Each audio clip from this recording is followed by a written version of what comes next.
mga manggagawa ng isa sa pundasyon ng paglago ng isang kumpanya gaya ng Dole Philippines Incorporated. Kaya po sila ang sentro ng selebrasyon ng kanilang ika-50 anibersaryo. Ang kwento mula kay Rean. Sa pagdiriwang ng ika-50 anibersaryo ng Dole Philippines Incorporated, bida ang mga empleyado at manggagawa. Sa Retirees Night, kinilala ang kontribusyon ng mga empleyadong nagsilbi ng mahabang panahon sa kumpanya.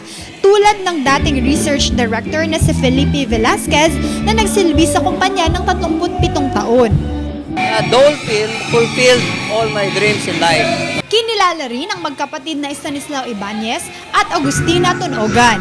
Nagsilbi sila sa Dole ng 4 na dekada. Tanangan ko, mugi na ka, hatag o panginabuhi sa kong pamilya. Ang gwapo man ang mga patakaran sa Dole.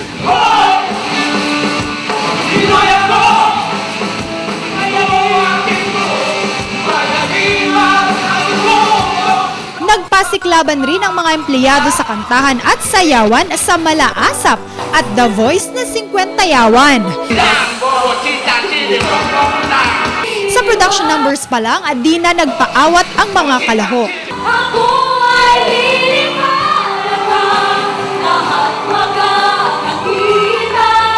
Unang nagpakitang gilas ang mga pambata sa vocal solo competition.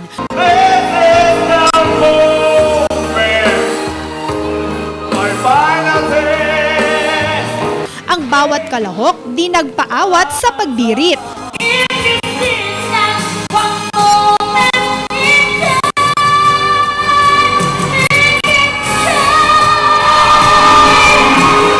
At pagharana sa mga tagapanood.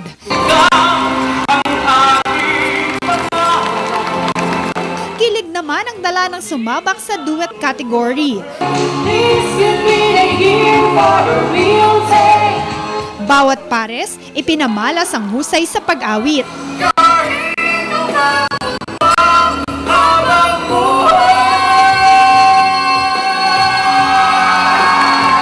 Humagalpak naman ang Dole Phil Gym sa mga kwelang kalahok sa kantawanan category. Ayos ang aking bungalo, ibininta ko pati polso.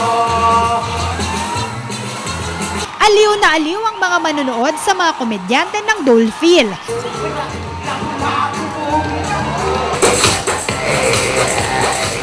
Di rin sila nagpahuli sa sayawan. Bawat kuponan, ipinamalas ang pang-showtime na dance moves.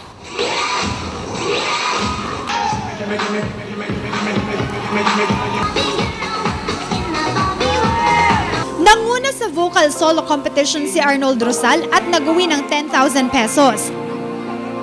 Kampiyon naman sa duet category sina Karen Pinzon at Aga Galabo na tumanggap ng 15,000 pesos. Panalo sa kantawanan sina Rodel Yusol at Vicente Dumusua na may premyong 21,000 pesos. At nagwagi sa sayawan ang Click Modifiers na nag-uwi ng 25,000 pesos. The people are very talented, but more than that, they have a sense of fun, wanting to participate and wanting to be the best they can. And we are very blessed in Doleville to have such great employees. Para sa MUS, Rean Hacosta. Salamat, Rean. Wow, grabe. Ang talented pala ng mga taga-Dole Phil. Congratulations po sa inyo at syempre, happy 50th anniversary!